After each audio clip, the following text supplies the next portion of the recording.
듣다 보면 내공이 쌓이는 방송 2시간 철학의 돌풀입니다. 제니입니다. 예, 저희는 요한네스 hirschberger의 서양 철학사 학원 근대와 현대 읽고 있고요. 칸트 공부하고 있습니다. 이번 시간에는 449쪽의 실천 이성 비판을 들어가 보도록 하겠습니다. 이전까지는 순수 이성 비판을 꽤 오랜 시간 동안 다뤘었죠. 분량이 제일 많았어요. 자, 실천 이성 비판입니다. 방식은 한 문단씩 저희가 돌아가면서 읽으면서 이제 저희 나름의 해석을 보태는 방식으로 가보겠습니다. 자, 그 서문을 제가 볼게요. 실천 이성 비판. 칸트에게 있어서는 좁은 뜻의 윤리학의 문제들 뿐만 아니라 법철학, 국가철학, 종교철학 등도 실천 이성에 속한다. 그래서 우리들은 여기에서 테두리를 약간 넓혀 실천 이성 비판의 사고 과정에만 머무르지 않고 도덕 형이상학의 기초지음, 도덕의 형이상학, 단순한 이성의 한계 안에서의 종교 등과도 관련지어 보려고 한다. 자, 450쪽 넘어가서 윤리라는 소제목이 있어요. 바로 한번 제가 읽어보겠습니다. 아마 칸트가 세운 가장 큰 업적은 윤리학에 이바지한 것일 게다. 뭐 철학의 분과가 여러 개 있죠. 그중에 윤리학이 가장 큰 업적을 세웠다. 이 정도. 칸트는 영국의 행복주의와 공리주의에 대항했던 사람이다. 자, 여기서 이제 영국의 공리주의와 행복주의가 도대체 뭐냐, 이게 좀 궁금하실 수 있잖아요. 그래서 제가 좀 찾아봤습니다. 찾아봤는데 어디 갔냐? 어떤 거 눌러요? 찾아봤는데 한번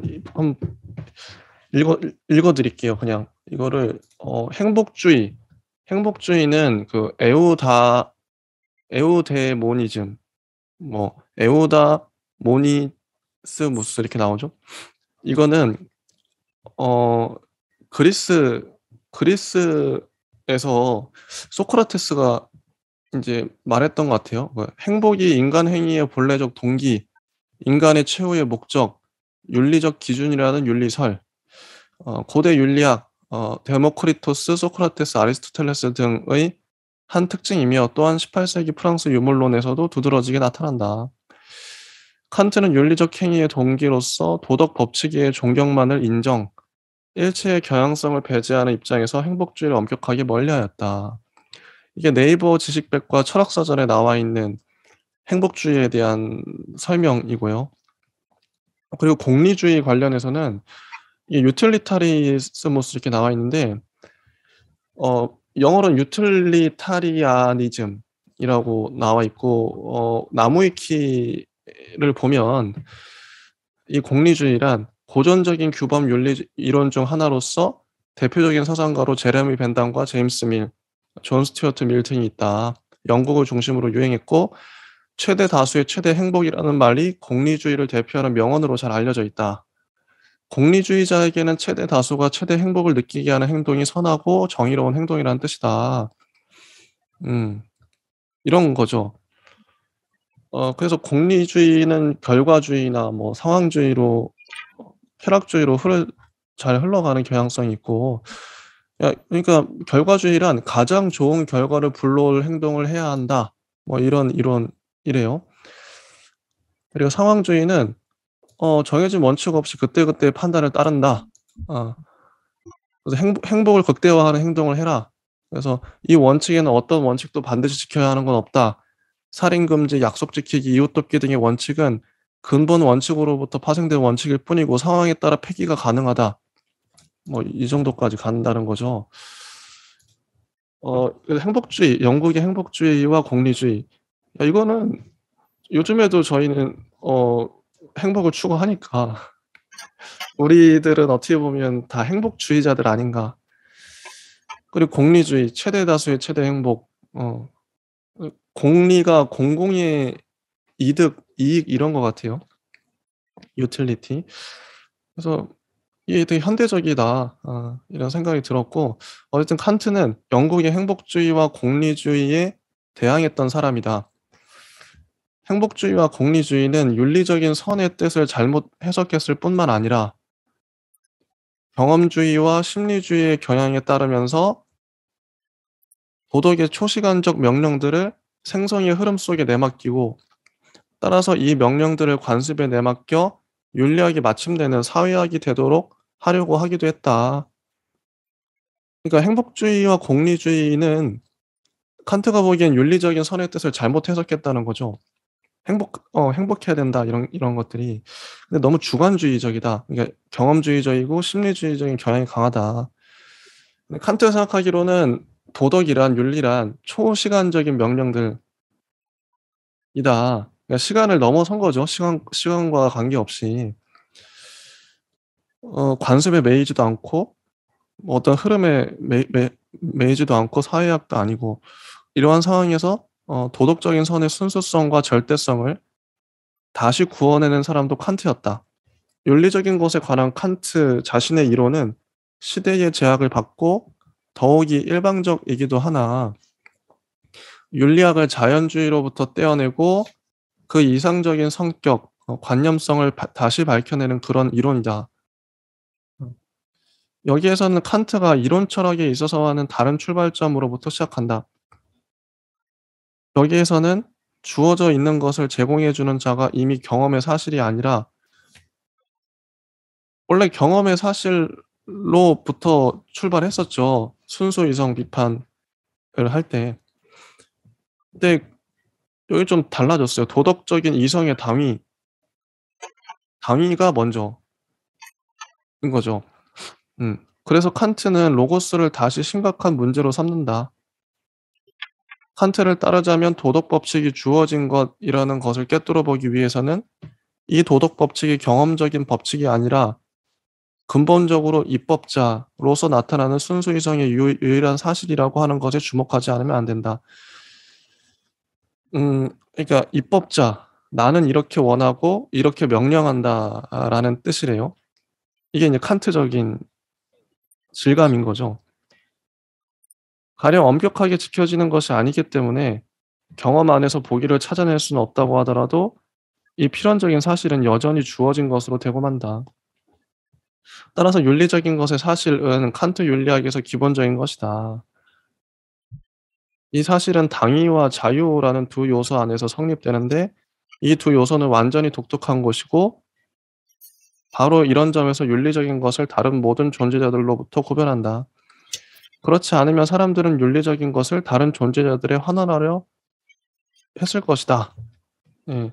여기까지 제가 좀 읽어 봤습니다. 인제 진희 님께서 이어서 해 주시죠. 네. 윤리 챕터가 쭉 이제 오늘 우리가 해야 될 분량이죠.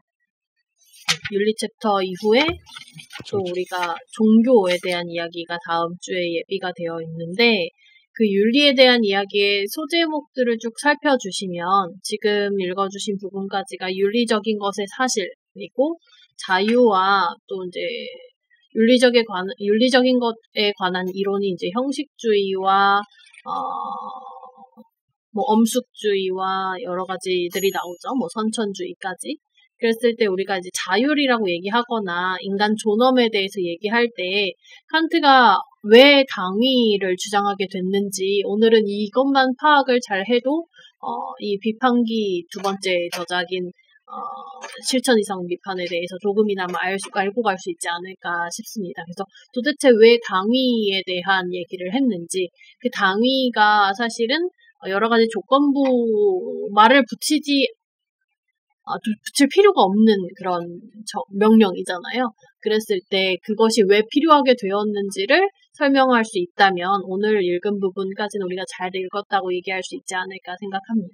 그래서 그 질문에 대해서 칸트는 왜 당위에 대해서 얘기를 했는가, 이걸 질문을 던지고 읽어보도록 하겠습니다. 지금 읽으려고 하는 부분이 당위라는 챕터입니다. 소제목 날개 451페이지 보시면 칸트는 윤리적인 것 그 자체, 특히 당위를 매우 분명하게 꿰뚫어 보고 있었다. 그가 이 당위를 설명하는 방법은 당장 자연주의의 부당성을 폭로하는 것이며 이는 더 나아가 가장 좋은 형이상학적인 설명의 모범이기도 하다. 그래서 두 가지가 나오죠. 자연주의의 부당성을 폭로하는 것, 그리고 형이상학적인 설명의 모범으로서의 당위를 제시한 것일 텐데 그 맥락에서 도대체 왜 당위에 대한 이야기를 하게 됐는지, 당위에 대해서 얘기할 수밖에 없었는지에 대한 칸트의 논지를 잘 파악해 가야겠다라고 계속 환기를 시켜주시면 되겠습니다. 이미 순수이성 비판에서 그는 다음과 같이 말하고 있다. 당위는 필연성과 근거들과의 결합에 관한 일종의 방식을 나타낸다. 이런 방식은 자연 전체에서도 일어나지 않는다. 오성이 자연에 관하여 알 수 있는 것은 무엇이 있으며 무엇이 있었으며 또 무엇이 있게 될 것인가 하는 것뿐이다. 자연에 있어서는 어떤 것이 이런 시간적인 관계 안에서 실제로 있었던 것과는 다를 수가 없다. 만약에 우리들이 그저 자연의 과정만 보고 있다면 당위는 전혀 아무런 뜻도 없는 것이다. 우리들은 자연에서 무슨 일이 생겨야 하는가 하는 것은 전혀 물을 수가 없다. 그런데 이런 당위가 한 가지 가능한 행위를 나타낸다. 그런데 이 행위의 근거는 단순한 개념 이외에 다른 그 아무것도 아니다. 이와 반대로 단순한 자연적 행위의 근거는 언제나 틀림이 없는 현상이다. 현상이라는 단어도 나오고요. 그래서 나를 의욕하도록 몰아드는 자연적 근거가 아무리 많다고 하더라도 또 감각적인 자극이 아무리 많다고 하더라도 이런 것들이 당위를 만들어낼 수는 없고 만들어내어지는 것은 아직도 필연적인 욕망이 아니라 언제나 조건지어진 욕망일 뿐이다. 그래서 욕망에 대한 내용이 나오고요. 이와 반대로 이제 이성에 대한 얘기가 나오죠. 이성이 명령하는 당위는 조건지어진 욕망에다가 기준과 목표, 아니 금지와 존경을 맞세운다. 그래서 이성은 경험적으로 주어져 있는 근거에 따르지 않고 현상 속에서 나타내는 것과 같은 그런 사물들의 질서에도 따르지 않고 완전히 자발적으로 이념에 따라 독자적인 질서를 만들고 경험적인 조건들을 이 이념들에 들어맞게 한다. 그리고 이성은 아직 생기지도 않았고 아마 앞으로도 생기지 않을 이 이념들에 따른 행위들을 필연적인 것이라고 선언한다. 그러나 이성은 모든 행위들에 관해 이성이 행위와의 관련 속에서 인과성을 가질 수 있다는 것을 전제하고 있다. 왜냐하면 그렇지 않고서는 452페이지입니다. 이성이 경험에 의해서 결과를 이성의 이념들로부터 기대할 수 없기 때문이다. 되게 긴 인용문이었는데요. 이 당위에 대한 얘기를 두 가지로 하고 있어요. 우리 욕망에 대해서 얘기를 하면서 경험에 입각한 얘기, 뭐 감정에 대한 얘기로 이해하셔도 괜찮을 거고, 중간 이제 끝에 반대로 이성이 명령하는 이라고 시작하면서 이제 이성에 대한 얘기까지 연결해서 말을 하고 있죠. 혹시 요 챕터를 돌풀님은 어떻게 이해를 하시거나 혹시 정리를 하셨을까요? 저는 이거 보면서, 그러니까 자연을 싫어하시는구나. 그러니까 당위는 자연으로부터, 경험으로부터 오는 것이 아니죠. 감각으로부터도 오는 게 아니고, 이성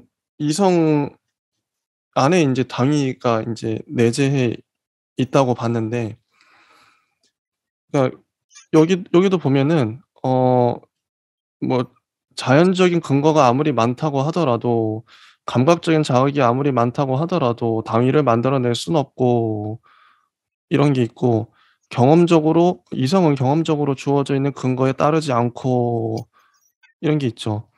그리고 사물들의 질서에 따르지 않고, 그러니까 이런 거 관계없다는 거죠, 당위는. 그것 이전에 자연과 경험과 뭐 사물 이전에 이성에 이미 이제 선험적으로 내재해 있는 것이 당위일 텐데, 그렇기 때문에 더 칸트가 이렇게 설정한 이유도 있을 것 같아요.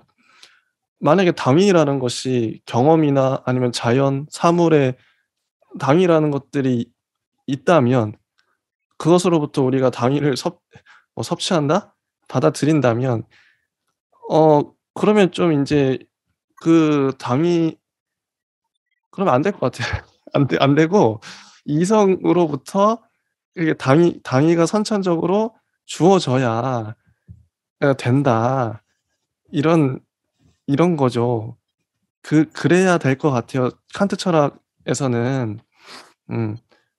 왜냐면 자연은 바뀌잖아요. 사물은 우리가 알 수 없는 것이고 뭐 감각이나 감성이나 그죠? 하지만 칸트는 이성을 되게 중시했던 철학자이기도 했고 좀 그런 생각을 예 했습니다. 음. 네. 저는 이 내용이 452페이지 다음 문단까지 연결이 된다고 생각을 해서 좋습니다. 여기까지 천천히 읽고 제가 예. 정리를 하고 돌풀님께 다음 넘겨드릴게요. 예예. 그래서 452페이지 다음 한 문단을 더 읽어보면 지금 우리가 451페이지에서 집중했던 단어들은 일단 당위는 필요성과의 어쩌고저쩌고 이렇게 필연성에 대해서 얘기를 하면서 당위로서 우리가 당위를 왜 칸트가 주장해냈는지 두 가지를 얘기를 하는 부분이 이제 의욕이라든지 현상이라든지 혹은 욕망 그리고 이성과 같은 내용들로 설명을 했는데 그 뒤에 조금 더 내용을 얘기를 해주거든요. 452페이지 보면 도덕 형이상학의 기초지움의 서문은 이미 칸트의 윤리학의 기초와 출발점이 되는 것인데 여기에서 당위의 사실이라는 것을 말해주고 있다. 칸트는 여기서 다음과 같이 말하고 있다. 즉 자기는 오직 경험적인 것과 또 이런 것으로서의 인간학에 속하는 모든 것들로부터 완전히 정화된 그런 순수한 도덕 철학을 부여하고 싶다는 것이다. 그래서 여기서 첫 번째 목적이 나오죠. 순수한 도덕 철학을 부여하고 싶어서 여기에 당위를 가지고 왔구나. 왜냐하면 이런 도덕 철학이 있어야 한다는 것은 의무와 도덕 법칙이라고 하는 보편적 이념으로부터 저절로 밝혀지기 때문이다. 그래서 의무와 도덕 법칙이 필요하기 때문이고요. 도덕적인 법칙을 절대적인 필연성을 이제 도덕적인 법칙 자체가 절대적인 필연성을 띄어야 하고 동시에 도덕 법칙이 구속력을 갖는 인간의 본성이나 인간이 그 안에 놓여져 있는 세계의 사정 속에서 찾아서는 안 되고 선천적이라는 단어 나왔죠. 선천적으로 그저 순수 이성의 개념들 속에서 찾아져야만 한다는 것이다. 이렇게 주장을 하고 있고요. 왜 그래야 되는지를 구체적으로 설명하기보다는 이래야만 한다라고 일단은 얘기를 해주고 있고요. 바로 이렇게 하여 실천 이성 비판은 당장 여러 법칙들을 확정하기 시작한다라고 하면서 이 법칙들은 모두 이성적인 존재에게 타당한 것이나 인간들은 매우 나쁜 것들이기 때문에 이 인간들에게는 의무, 무상명령, 강제 및 강요로 되기 때문에 이제 여기에서 이유 맥락을 풀어내야 될 것 같아요. 실천이성 비판은 우선 이런 법칙 개념을 임시적으로나마 받아들이나 도덕 법칙이 있어야 하는 한 우리는 이렇게 생각하지 않을 수 없다. 즉 기초지움과 마찬가지로 우리들이 도덕 법칙을 직접적으로 의식한다는 것, 실천이성의 사실을 부인할 수 없다는 것, 선천적인 종합 판단으로서 저절로 다가온다는 것 등을 매우 빨리 단언하고 있다라고 정리를 하는데요. 사실 이게 여러 번 읽어도 어떤 얘기인지 잘 모를 수 있어요. 그래서 다른 책들을 조금 참고해서 이 당위의 필요성을 어떻게 칸트가 내세우게 되었는지를 좀 정리를 나름 해봤는데요. 일단은 순수이성 비판에서는 조금 이질적인 얘기로 나오는 부분이에요. 왜냐하면 순수이성 비판에서는 우리가 얘기하는 을의 물자체에 접근할 수 없고 물자체 세계 자체에 우리가 뭔가 알 수 없는 불가지의 영역으로 설정이 되어 있지만 사실 실천이성 비판에서는 이게 도덕의 의무 조건으로 제시가 된다는 점에서 우리가 알 수 없는 영역으로 설정해 놓은 뭐 예를 들어 신과 같은 신적인 것과 같은 그런 영역에 우리가 최대한 열심히 잘 접근해야 되는 그런 실천의 당위로서 얘기를 하고 있어요. 그래서 그런 당위라는 것은 아주 쉽게 말하면 반드시라는 문장이죠. 그래서 반드시라는 문장을 발화하면서 도덕을 얘기를 하고 있다는 뜻인데요. 그럼 그 반드시라는 문장이 왜 중요하냐면 일단은 여기에서 나왔던 뭐 감성이라든지 욕망이라든지 이런 단어들을 정리해서 볼 때 칸트가 생각하기로는 인간은 본질적으로 둘 중 하나라고 생각을 했어요. 순수한 순수한 감성을 지닌 존재가 인간의 본질적인 어떤 성향이다라고 하면 사실 그 인간은 행동적으로 욕망에 지배되고 말죠. 근데 반대로 순수한 이성에 불과하다면 인간이 정말 순수한 이성에 불과하다면 그건 역시도 사실은 도덕적인 계율을 어길 능력이 없는 어떤 신성한 의지에만 의거해서 형태로서 행위하는 복종할 수밖에 없는 존재가 되어버리죠. 그래서 하나는 욕망에 굴복하거나 하나는 어떤 신성 의지에 굴복하거나 둘 중 하나밖에 될 수 없다면 언제나 항상 인간은 의지와 이성 간의 어떤 불화를 겪게 되겠죠. 근데 그런 안에서 인간은 어찌됐던 간에 뭐에 휘둘린다는 뜻이에요. 영향을 많이 받는다는 뜻으로서 반드시라는 명령, 목소리가 필요한데 그것이 인간에게 있어서 어떤 의미를 띄어야 하는가? 이제 칸트가 주장하기로는 그것은 도덕이어야만 한다. 이렇게 된 거죠. 그래서 당위가 사실 당위라고 했을 때 그 당위의 내용도 매우 중요해요. 반드시 뭐라고 하면 반드시 욕망에 따라라 라고 말할 수도 있고 반드시 이성적으로 행동해라 라고 말할 수도 있는데 굳이 칸트는 반드시 도덕이다 이렇게 얘기를 하고 있는 지점이 되게 우리가 좀 의미심장하게 읽어나가야 하겠고 여기서의 정언 명령은 윤리학의 핵심이라는 것. 그래서 그 반드시라는 문장이 인간을 어떻게 본질적으로 인간이 어떤 특성을 갖고 있는지를 염두에 두고 나온 개념이라는 것을 한번 생각해보고 쭉 논의를 따라가게 된다면 뒤에 이어져서 나오는 자유와 인간 존엄성에 대한 개념까지도 조금 쉽게 물론 쉬운 얘기는 아니겠지만 좀 접근 가능하게 풀리지 않을까 싶습니다. 저는 들으면서 갑자기 생각나는 게 그 인간관 철학자마다 인간관이 다 다를 텐데 칸트의 인간관을 들으면서 생각나는 게 성경에서 말하는 인간관은 인간은 죄인이죠. 기독교에서 말하는 인간은 죄인이에요. 하나님으로부터 벗어나서 타락했고 그래서 뭐 에덴 동산에서 쫓겨났죠. 선악과 따먹어 가지고. 죄인인데 그걸 인제 또 죄 사함을 이제 회개하게 하려고 예수님이 오시기도 하고 하여튼 그런 거잖아요. 그게 인제 기독교의 인간관이라면 그걸 받아들이는 사람들이 기독교인이겠죠. 그런 인간관을 어떻게 보면 이것도 철학인데 저는 뭐 기독교인으로서 그 인간관을 믿어요. 인간은 정말 나약하고 죄인일 수밖에 없고 죄를 짓는 존재인 거죠. 자기의 욕망이 끊임없이 죄로 질주하는 그런 존재가 인간일 수밖에 없고 그래서 신이 필요한 거죠. 신이 절대적으로 요청되는 이 기독교인들의 철학관, 인간관은 그런 것 같아요. 홀로 살 수 없다. 홀로 정의로울 수 없다.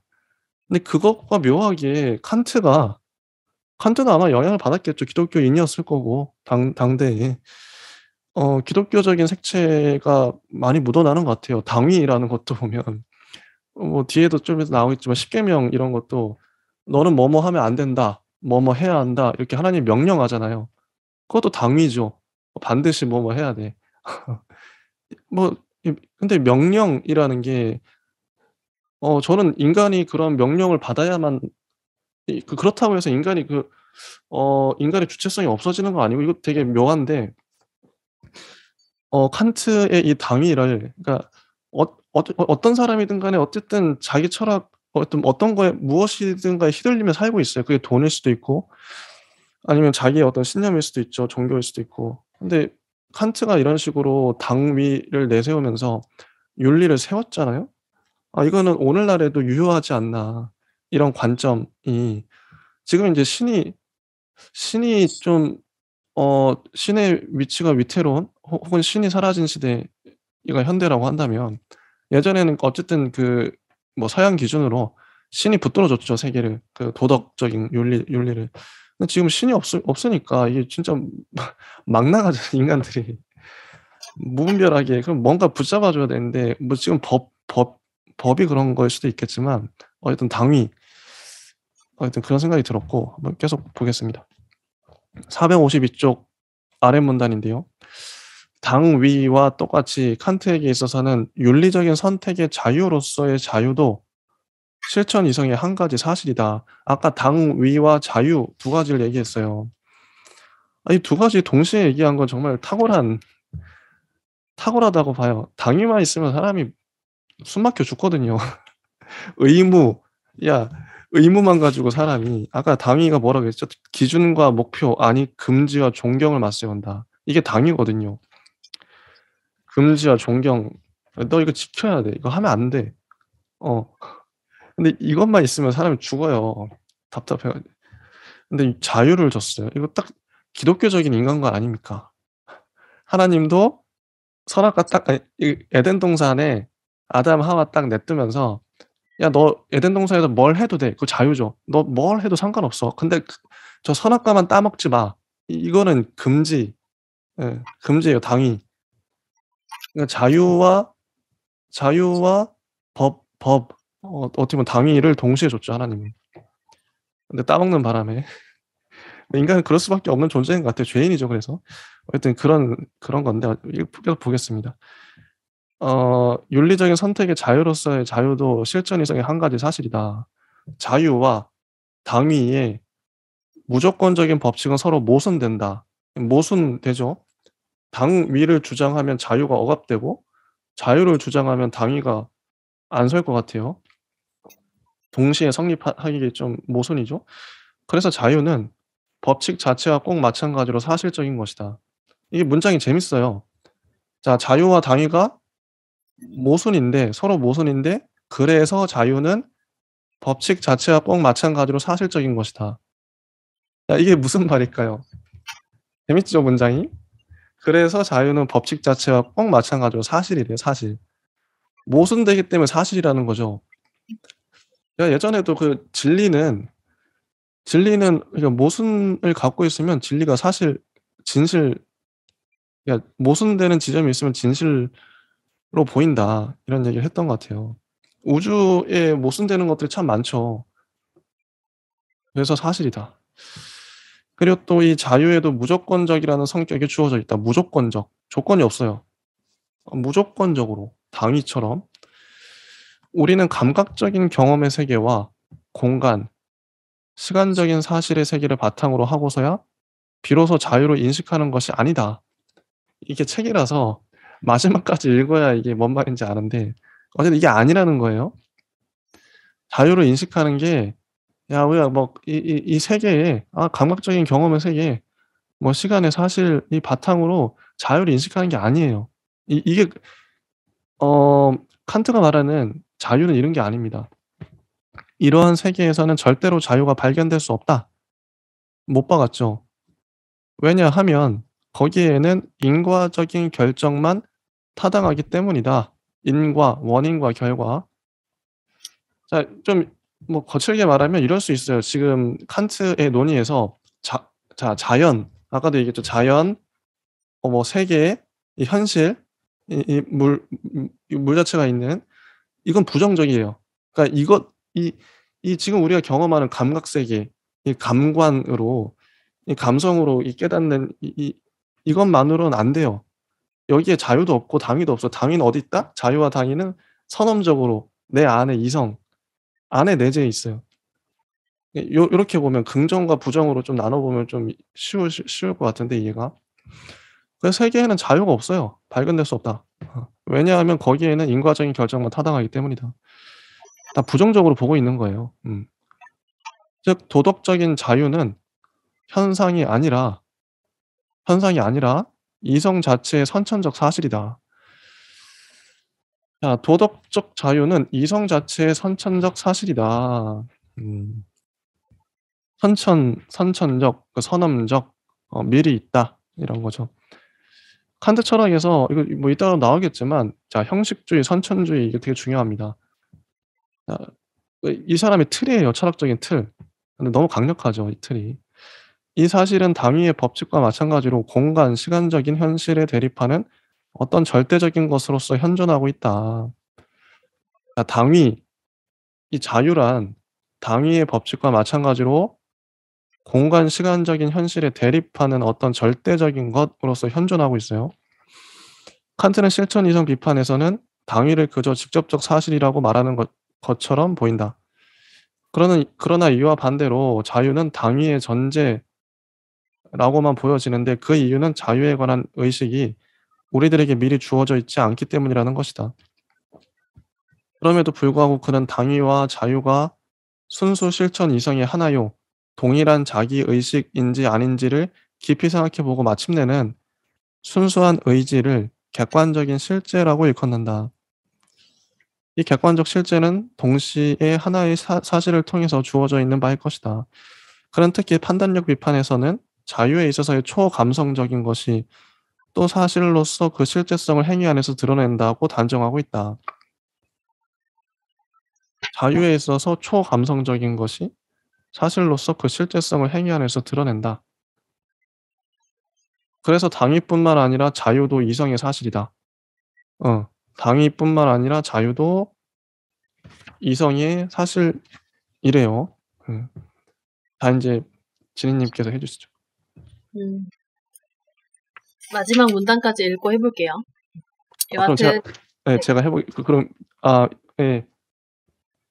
예, 해 주시죠. 네, 읽어볼까요? 네. 칸트에게 있어서는 실천 이성의 법칙, 즉 양심이라고 일컬어지는 인간의 마음속에 있는 내면의 법정이라는 의식만큼 확실한 것은 아무것도 없다. 그는 다음과 같이 말한다.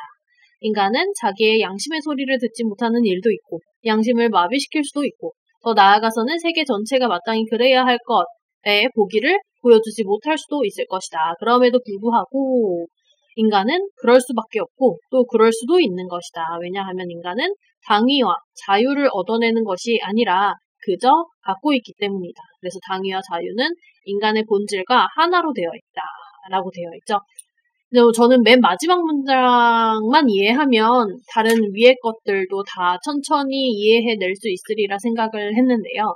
일단 당위와 자유, 당위라고 하면은 아까 얘기했던 반드시와 같은 도덕 법칙들, 그런 것들을 자유와 함께 묶어서 얘기를 하고 있는데요. 그것을 또 한 번 외부로부터 배워서 주어지는 것이 아니라 그저 갖고 있다. 우리가 되게 지난주부터 얘기를 계속 해왔던 어떤 선험적인 그런 개념들일 수 있고 혹은 그 순수 형식이라고 말할 수 있는 그런 지점이라고 볼 수 있겠습니다.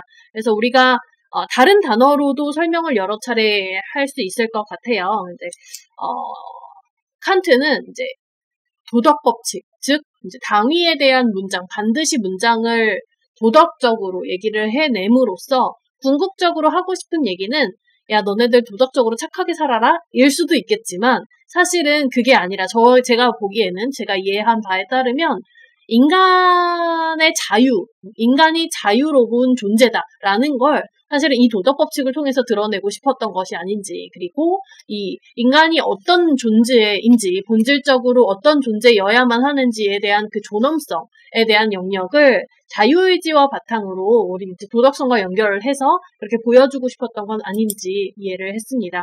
그래서 인간의 의지 자체 있죠. 의지 자체를 어떤 순수 이성의 결정에 스스로 내맡긴다는 차원에서는 본질적으로 우리는 되게 자유로운 존재죠. 그러면서 또 한번 칸트의 윤리학을 한번 떠올려 보면 칸트의 윤리학은 이렇게 해라, 저렇게 해라 이렇게 규범을 제시하진 않아요. 절대로. 대신 의무에 따르는 행동, 우리가 다시 말해서 당위로서 순수 형식을 제시할 뿐이죠. 그래서 우리는 순수 형식을 이미 가지고 있고 그의 몸을 내맡기기만 하면 되는 것인데 사실 이렇게 생각을 하고 얘기를 하면 뭐가 선이고 뭐가 악이고 뭐가 윤리고 이렇게 얘기했던 다른 철학자들과 좀 비교가 많이 돼요. 그래서 도대체 선과 악의 개념 아니면 뭐 도덕 계율을 결정하는 것 뭐 이런 것에 대해서 좀 혼란이 올 수 있는데 칸트는 그렇게 생각을 안 한 거죠. 그래서 선과 악이라든지 이런 것들이 도덕적인 어떤 계율의 틀을 결정하는 것이 아니라 다만 무엇이 선이고 악인고 그런 것들을 결정하는 것 자체가 도덕 계율이었던 거죠. 그래서 이제 반드시라는 단어가 이게 생기게 된 거고, 그래서 선한 의지란 그럼 무엇일까? 이게 선이 존재하는 게 아니라 선한 의지가 있는 거예요. 그래서 선한 의지라는 것이 계율을 그대로 따라서 우리가 도덕을 배운다고 해서 이렇게 하나를 가르쳐주면 한 개만 하는 친구들이 있어요. 그러면 꼭 엄마들한테 등짝 맞죠? 그래서 야 너 이거 양말 좀 치워라 그러면 양말만 딱 치우고 만 친구들이 있어요. 그러면 이제 등짝 맞아요. 이제 하나를 가르쳐주면 열을 알아야 되는데 이제 그런 것처럼 계율을 그대로 따라하는 어떤 행동자 자체가 이제 도덕 선한 의지가 아니라 그 계율을 염두에 두고 모든 상황 안에서 어떤 것을 존중해야 하는지, 어떤 것을 또 행동해야 하는지 그런 의지가 사실은 칸트가 말하는 선한 의지일 것이고 선을 말한 게 아니라 선한 의지를 말했다는 점에서 조금 더 우리에 대해서 생각할 바가 생기죠. 그래서 양심에 대한 부분, 아까 마지막에 언급되었던 부분이 선한 의지와 연결해서 생각을 해보신다면 조금 더 이해가 되실 것 같아요. 그래서 우리가 이제 신에 대한 내용이 나중에 우리 종교에 대해서 얘기가 나오기도 하지만 그 이전에도 조금씩 언급되긴 해요. 우리 순수이성 비판할 때는 신에 대해서 이제 우리가 관념적으로밖에 알 수 없는 내용이기 때문에 이제 이성적인 어떤 오류를 범한다라고 해서 이제 좀 변증론으로서 어떻게 좀 풀어내려고 했었죠. 그런데 사실상 그 신에게만 고유한 신성함, 이제 초월적인 어떤 신성함을 고집하던 그런 도덕관 있죠. 이제 완전한 도덕, 완전한 윤리의 개념은 신만의 것이야. 뭐 이렇게 생각했던 것을 잘라내고 이제 여기에서 엄격한 도덕주의를 인간에게 들이우게 된 거죠. 거의 신적인 그런 무조건적인 명령을 인간에게 들이울 때 그것에 따라서 인간이 이제 이미 가지고 있는 선한 의지라든지 인간 의지, 우리 선언적으로 가지고 있는 그런 바에 따라서 인간이 더 비로소 본질적으로 더 자유로워질 수 있고 거기 안에서 인간의 존엄성이 나오는 것이 아닌가 이렇게 연결을 해서 이해를 해봤습니다. 저는 그 당위에만 초점을 맞춰서 꼰대 칸트인 줄 알았는데 그렇지가 않고 자유에 또 초점을 맞추셔서 인간의 자유, 칸트는 꼰대가 아니었다. 되게 좋아요. 네. 그래서 어쩌면은 우리의 자유가 인정되는 어떤 영역이 이전의 순수 이성 비판에서는 이성적으로만 이해할 수 있는 어떤 영역이었죠. 그런데 그게 어떤 지적으로 존재할 수 있는 어떤 영역을 우리가 지금 당위로서 얘기를 하고 그 행위에 염두에 둔 선한 의지로 인간이 행동하게 된다면 거기까지 접근이 가능한 거죠. 그래서 인간의 자유 자체가 사실은 이런 반드시라는 문장의 도덕성으로 그런 자유와 존엄성이 생기게끔 그런 맥락에서 얘기를 하고 있는 것은 아닐지 이게 맞다 뭐 완전히 옳은 이해다라고 하기보다는 이런 식의 이해에 정리를 해봤습니다. 그렇습니다. 자, 454쪽을 넘어가서 고대 철학과 중세 철학의 입장에서 보자면 선천적인 가치 의식을 발견해낸 일은 한갓 재발견에 지나지 않는다. 영국과 계몽주의의 경험론과 심리주의 입장에서 보자면 그것은 하나의 새로운 발견이다. 칸트가 윤리적인 의식에서 당면했던 것을 오늘날의 말로는 가치 경험이라고 일컬음직하다. 그러나 그는 여기서도 비판가이고 안주하지를 않는다. 기초지음에서 도덕법칙에 관한 많은 것들을 결정하고 난 뒤 그는 갑자기 우리는 아직 이런 명령이 실제로 행해진다는 것을 선천적으로 증명해낼 수 있을 만큼 발전해 있지 못하다고 언명하고 있다. 행복과 복지가 그 실제를 보장하지 못한다는 것은 말할 필요도 없다. 이 행복주의, 공리주의 생각나죠? 그러나 또 인간 본성의 특수한 성질로부터도 이 원리들의 실제는 이끌어내어지지 않는다. 그러니까 이 선천적 가치의식, 당위와 자유를 증명을 못하는 것 같아요, 과학적으로. 그러나 또 그래서 칸트는 특별히 이런 것에 관해서 경고를 하고 있는데 물론 그가 이렇게 할 때 생각하고 있는 것은 경험적 본성이다. 그래서 그는 도덕의 형이상학을 가질 것을 결심했고 이런 것은 그뒤 기초지음의 제3장에서도 시도되고 있다. 이 형이상학은 비록 절대로 생기지는 않는다고 하더라도 무조건적으로 생기지 않으면 안 될 것, 즉 목적 자체요 따라서 절대적인 가치인 그런 것을 제시해주는 데 성립된다. 무조건적으로 절대적인 가치 이렇게 나오죠. 그런데 이렇게 하는 것은 곧 당위와 자유를 갖춘 이성인 것이다. 실천 이성 비판에서는 이런 것이 순수 실천 이성의 여러 원칙들을 연역해내는 것이라고 말해주고 있다. 이렇게 해서 다시 연역이 문제되게 된다.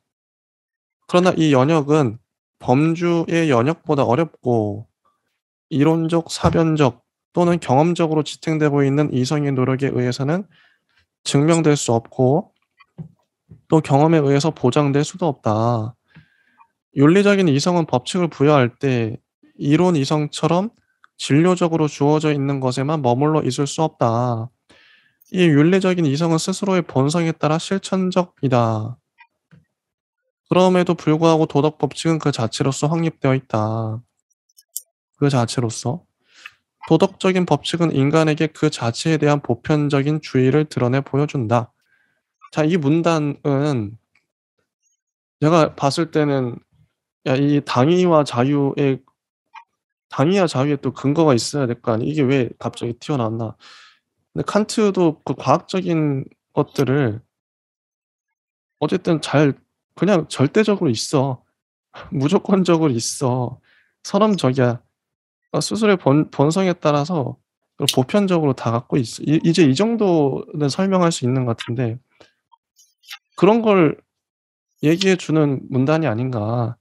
근데 이게 좀 애매해요. 제 해석이 잘 안 돼서. 자, 지니님한테 뭐 네. 이걸 어떻게 해석하셨는지.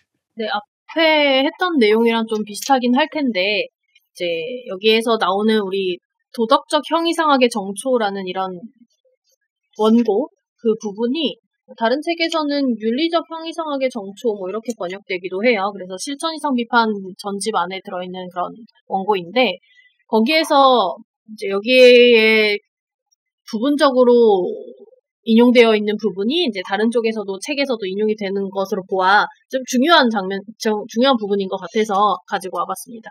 그래서 다시 한번 읽어드리면 도덕적 명령의 본질은, 그래서 당위적인 도덕적인 명령의 본질은 인간 의지에 따른 좌우명, 여기서 다른 책에서는 좌우명이라고 얘기를 하고 있어요. 근데 좌우명과 같은 내용을 한번 생각해보면 그냥 그 한 문장으로 무조건 따라야 되는 거죠. 이렇게 뭐 옛날에 학급 급훈 이런 거 보면 지켜보고 있다 뭐 이런 거 있죠. 그런데 그 지켜보고 있다의 맥락은 반드시 그냥 공부해라라는 거죠. 그것처럼 반드시라는 문장 당위라고 이해를 해주시면 되겠고, 도덕적 명령의 본질은 인간 의지에 따른 당위다 이렇게 이해를 해주시면 됩니다. 근데 또 이제 뒤에 따르는 다른 내용이 또 있어요.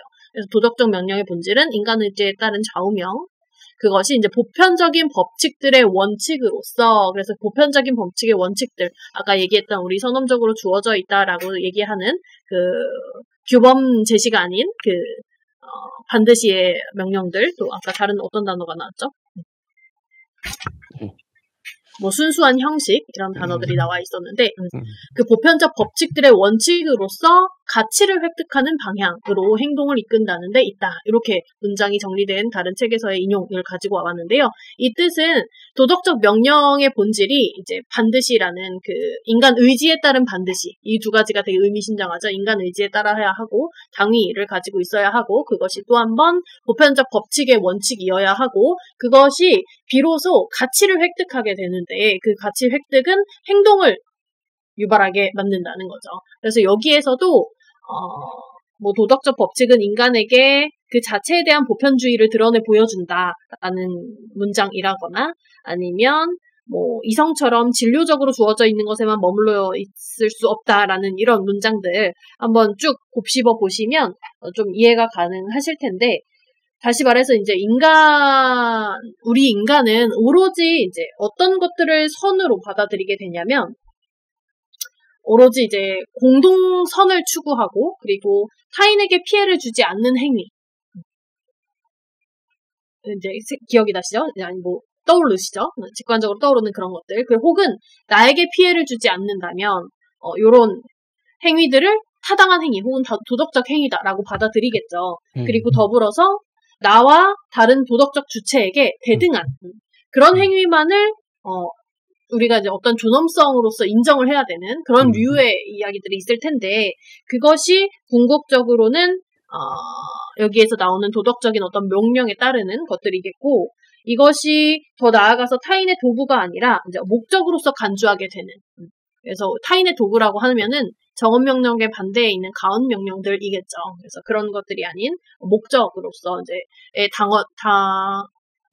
당위, 명령, 조건부가 없는 그런 무조건적인 명령일 텐데 사실 이런 얘기들 안에는 반드시라는 의무감이 들어있죠. 그래서 앞서서 말씀드렸던 것처럼 의무감이 외부에서 부여된다면 그 여러 가지 조건이 따르겠죠. 이렇게 배워야만 의무감이 생긴다. 뭐 이런 식으로. 그런데 칸트가 생각하기로는 그런 의무감 자체는 외부에서 오는 것이 아니라 우리가 선언적으로 의식하는 것이라고 생각했기 때문에 그런 행동들이 오히려 가치가 생기고 우리는 그 의무감으로 유추되는 해야만 한다라는 그 당위 있죠. 반드시라는 그것을 자유롭게 할 수 있는 인간으로서 그 인간은 그런 해야만 한다라는 당위를 자유롭게 할 수 있는 인간입니다. 그래서 인간이 얼마나 가치가 높아지겠어요. 그 안에서. 그래서 잠재적인 자유의지로부터 직접적으로 증명되는 행위여야만 그 행동이 또 한 번 더 가치가 생기겠죠. 그럴 때 인간 의지와 자유 이런 것들, 존엄성 이런 것들이 생긴다라고 얘기를 하고 있죠. 그래서 이 맥락 역시도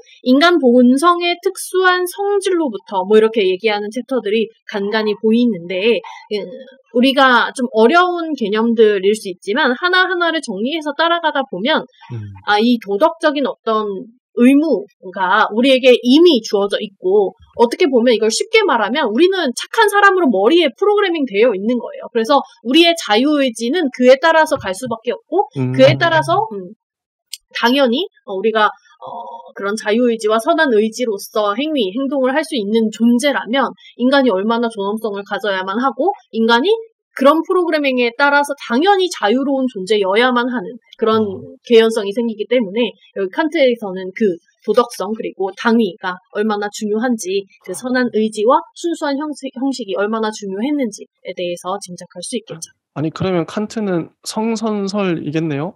인간은 원래 선하다. 그건 조금 다른 얘기일 수도 있어요. 네, 그러면 이제 칸트가 모두가 이러하다라고 한다면 여러 가지 악행에 대해서도 설명이 가능해야 할 텐데 아마 그 지점에 대해서는 조금 관심이 없지 않을까. 왜냐하면 성선설, 성악설은 전통 형이상학에 조금 더 가깝죠. 그 형태가. 그런데 여기 이제 칸트는 그 전통 형이상학을 좀 소거하고 비판하면서 나오기 때문에 그와는 조금 결이 다른 이야기일 수 있을 것 같습니다. 네, 좋습니다. 이번 시간엔 여기까지 하고요. 다음 시간에 또 이어서 해보도록 하겠습니다. 예, 감사합니다. 감사합니다. 예.